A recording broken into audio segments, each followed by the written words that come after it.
The Buddha's path of ingenuity. Learn to surprise yourself. It's possible to focus on the breath and not learn much of anything.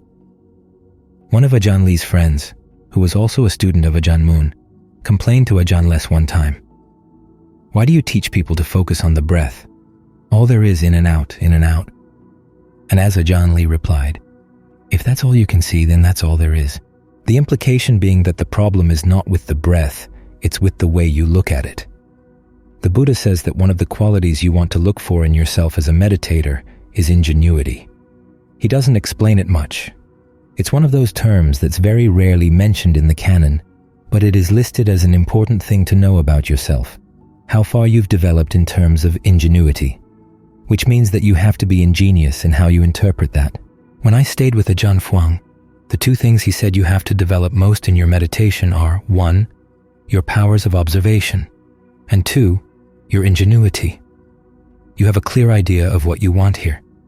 You want to get the mind to settle down with a sense of well-being. But then you run into obstacles, and some of the obstacles are things you didn't expect. Look at the Buddha's instructions on breath meditation. They're just 16 steps. It's not much to go on. You have to fill in the blanks. What's clear is that we're practicing mindfulness of breathing to get the mind into concentration, and the 16 steps fall into 4 tetrads. One tetrad deals with the body, one with feelings, one with the mind, and one with dhammas. In other words, they deal with the frames of reference that we use to establish mindfulness. But the question is, do you follow them 1 through 16? The way the Buddha describes how they embody mindfulness practice suggests that you could focus on any one tetrad all the way to awakening. As with the first one, you discern when the breath is long.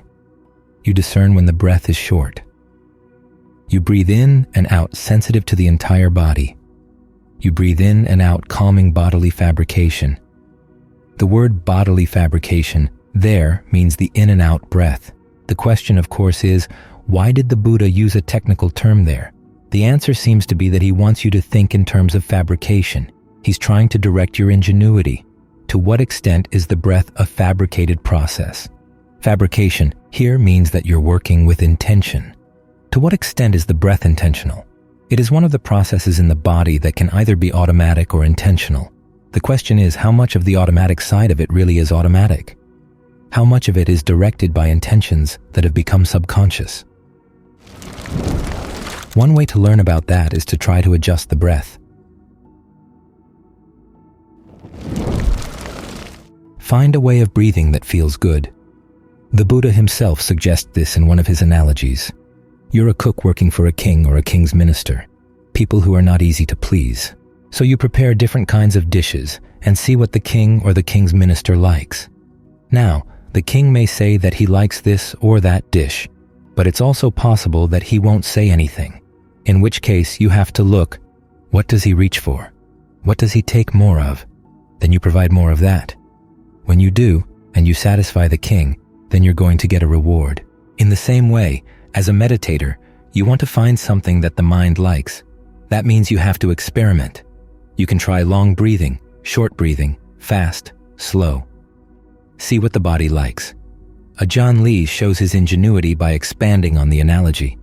He says that you not only have to find what the king likes, but you also have to change what you make, because it's not the case that the king will want the same thing day after day. In the same way, there are days when long breathing feels good, and other days when it's not so interesting anymore. So you have to change. Vary your offerings. That's when you get a reward. When the breath feels good, what do you do with it?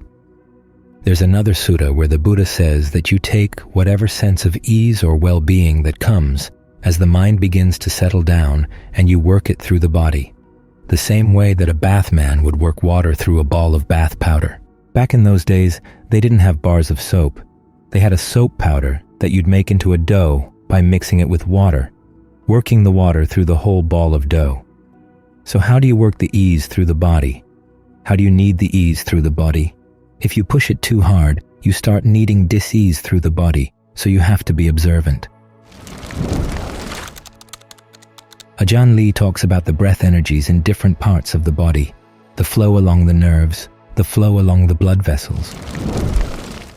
When you think of the property of the wind element, and the fact that the in and out breath is also a property of the wind element, you work the two of them together.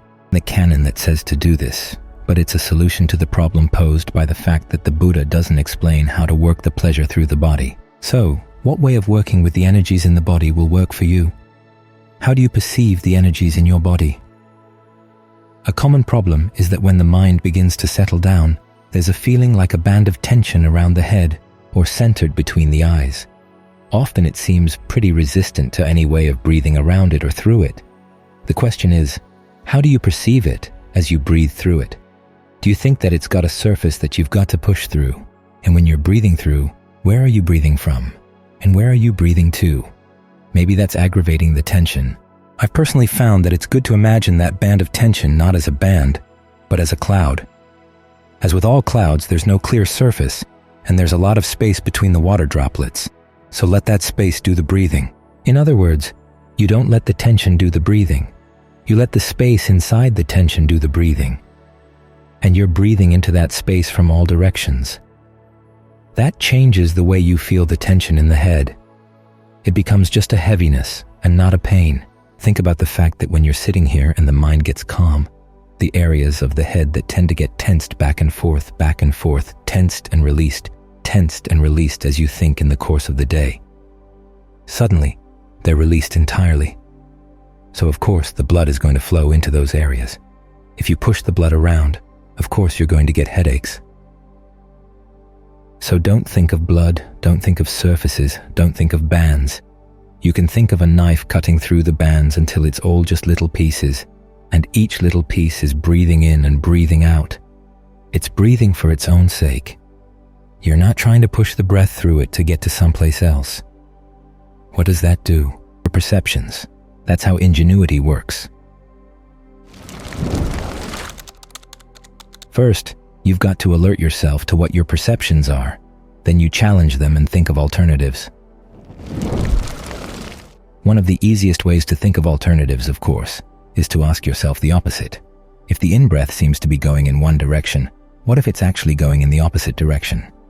If you can just think of it going in another direction, what happens? Learn to play with things like this. You'll come to see the extent to which your perceptions actually shape what you experience, and how they don't have to be written in stone. They can be changed. In fact, that's what the Buddha's teachings all come down to. The fact that you can change things. If you couldn't change things right now, he said, the path to the end of suffering would be impossible. But the fact that things are not totally shaped by the past gives you some leeway right now to make a difference. So play with that. Ask questions that you never asked before. Try to use perceptions you never used before. That's how we learn things we never learned before. We borrow the perceptions we learned from the Buddha, from the Ajaans. And if they don't work for us, we don't say that they were bad, simply that they were not quite the solution to our problem. So how do we play with them so that they do become the solution? This is one of the reasons why the Buddha's instructions on breath meditation are so sketchy. We have to learn how to fill in the blanks, and in doing so, we exercise our ingenuity. The way you fill in the blanks and the way somebody else fills in the blanks may not get the same results, even if you do the same things. So you have to make adjustments. You have to fill in. So just as Ajaan Lee recommended ingenuity and also showed ingenuity in how he played with the Buddha's teachings, you should learn to show some ingenuity to yourself. Surprise yourself with the questions you ask. You may get some surprisingly useful answers. After all, if insight were something you could anticipate, it'd be something you could read in a book, and that'd be the end of the problem. But the insight that's going to work for one person may not have the same effect for another person. That's because the way you've created your own problems may differ in its particulars from how other people create theirs. Again, the Buddha talks in large terms. You have to bring them down to the specifics if you really want them to work. Which means that the Buddha doesn't do all the lifting for you. You have to do some of the lifting yourself. I had a student one time who wanted to have the path laid out for him ahead of time and just be told what to do so that he could follow instructions and do it without having to think too much. He got frustrated when I told him, well, try this, try that, see what works. After his 5th year here, he went to Thailand. He found out that that's how the Ajaans over there taught as well. There's no one insight technique that's going to work for everybody. No one penetrating question that's going to penetrate your particular defilements, your particular misunderstandings. You've created your misunderstandings, so now you're going to have to use your ingenuity to take them apart. There are certain general principles that work across the board, but a lot of the practice lies in the details, the specifics. That's where you have to use your ingenuity. That's where you have to play.